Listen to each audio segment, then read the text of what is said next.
Main मंदिर यही है मेरे बैक साइड पे जो आप देख रहे हो। और दर्शन हम लोगों ने कर लिए। अंदर कैमरा अलाउड नहीं था, इस वजह से अंदर जो है फ़ोटोज़ या वीडियोज़ वगैरह बिल्कुल नहीं बना सकते। दर्शन बहुत ही ज़्यादा अच्छे से हो गए हमें। अभी टाइम हो रहा है सुबह के 8:30 बजे एग्जैक्ट हमने दर्शन कर लिए। और मंदिर काफ़ी ज़्यादा खूबसूरत है, ये देखो।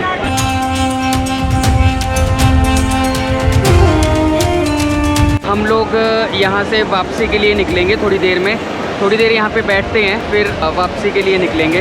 तो यहाँ पे पंडित जी हमें मिले और पंडित जी से हम लोग थोड़ी यहाँ पे बातचीत करेंगे। मंदिर के बारे में थोड़ा सा जानेंगे कि क्या है मान्यता यहाँ के मंदिर की। ठीक है, ये रावल जी हैं पंडित जी हमारे। आशुतोष सोनियाल, यमुनोत्री धाम रावल। मैं आपको बताना चाहता हूँ यमुनोत्री जो माता का जो मंदिर है 4 धाम है, प्रथम हमारा धाम है और माँ यमुना लक्ष्मी जी का चतुर्थ स्वरूप है। ठीक है, तो यमुना जी जो है वो सूर्य की पुत्री हैं और यमराज और शनि महाराज की बहन है।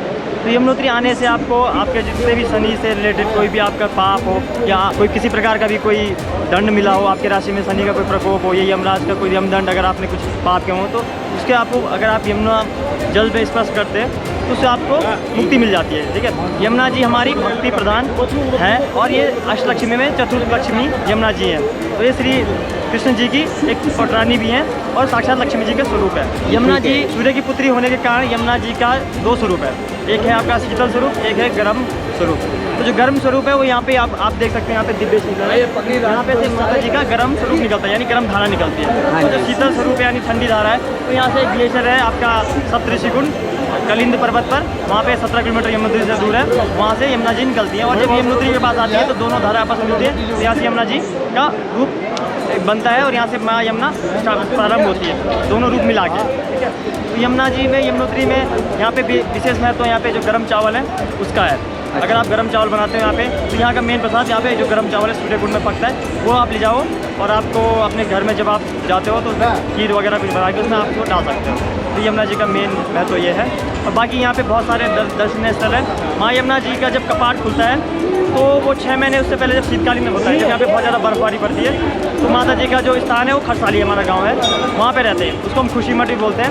वहाँ पे 6 महीने माता जी विराजमान रहती है और 6 महीने यहाँ पे कपाट बंद होते हैं। उस समय ऐसा माना जाता है कि यहाँ पे उस समय देवता लोग यहाँ पे पूजा करते हैं। ये चारों धाम में ही होता है, चारों धाम में जितने भी हमारे धाम है उनमें 6 महीने कपाट बंद होते हैं। उस दौरान हम ऐसा मान्यता है कि उस समय जो देवता लोग हैं वो पूजा करते हैं यहाँ पे, और जो मानव जो हम लोग हैं इंसान, वो सब हम लोग जब उनके जो विग्रह है उसको हम उनके नियत स्थान जो नीचे जो स्थान है जहाँ पे कम बर्फ़ पड़ती है वहाँ पे लेके जाते हैं। जैसे यमुनोत्री का हम खुशी मठ यानी खरसाली में ले जाते हैं, माँ गंगा का हम मुखी मठ यानी मुखवा में ले जाते हैं, और भगवान केदारनाथ बाबा केदारनाथ का हम मुखी मठ में, और बाबा बद्री का हम ले जाते हैं जोशी मठ में। ठीक है, तो ये चारों मठ हैं, ये शंकराचार्य जी द्वारा स्थापित है। तो यहाँ पे सब जगह पे पूजा होती है सबकी, तो ये मेन है चार धाम। ठीक है पंडित जी, बहुत अच्छी जानकारी ली आपने। और एक चीज़ और आपसे पूछनी थी कि जब भी कोई 4 धाम के लिए यात्रा स्टार्ट करता है तो उस टाइम पे सबसे पहले आपके हिसाब से कौन सा जो धाम है वो करना चाहिए? सबसे पहले जो धाम है वो यमुनोत्री धाम है, क्योंकि यमुनोत्री धाम से ही यात्रा प्रारंभ होती है। माँ यमुना भक्ति स्वरूप है, तो माता का जो सबसे पहला जो चाम जो भी शास्त्रों सम्मत जो भी है और जो भी मतलब एक परंपरा रही है, 4 धाम में यमुनोत्री धाम सर्वप्रथम है। उसके पश्चात गंगा जी हैं, गंगा जी ज्ञान की प्रतीक है, और आपके फिर उसके बाद केदारनाथ जी होते हैं, फिर आपके बद्रीनाथ जी होते हैं। बद्रीनाथ जी जो कि मोक्ष के होते हैं, आपके मतलब मोक्ष के प्रतीक माने जाते हैं, तो अंत में आपको बद्रीनाथ जी जाना पड़ता है। और जो आपके बाबा केदार है वो वैराग्य के प्रतीक है, तो आप वहाँ पे आपको वैराग्य आपको जो मतलब आपका स्पिरिचुअल के लिए आप केदारनाथ की यात्रा करते हैं। लेकिन अंतिम आपका जो बैकुंठ है वो आपका बद्रीनाथ जी है, तो अंतिम यात्रा 4 धाम में बद्रीनाथ जी की माने जाते हैं। तो 4 धामों का जो सीक्वेंस है वो पहले यमुनोत्री है, फिर गंगोत्री है, फिर केदारनाथ है, फिर बद्रीनाथ है। ठीक है पंडित जी, धन्यवाद। बहुत अच्छा लगा आपसे बात करके।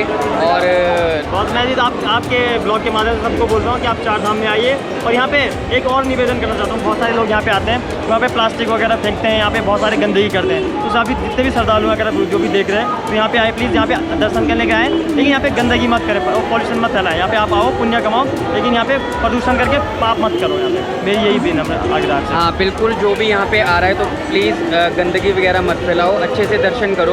जो भी आप अपने साथ कुछ प्लास्टिक वगैरह लेके आ रहे हो तो उसको लेके जाओ वापस, ताकि हमारे पहाड़ों की जो सुंदरता है वो बनी रहे।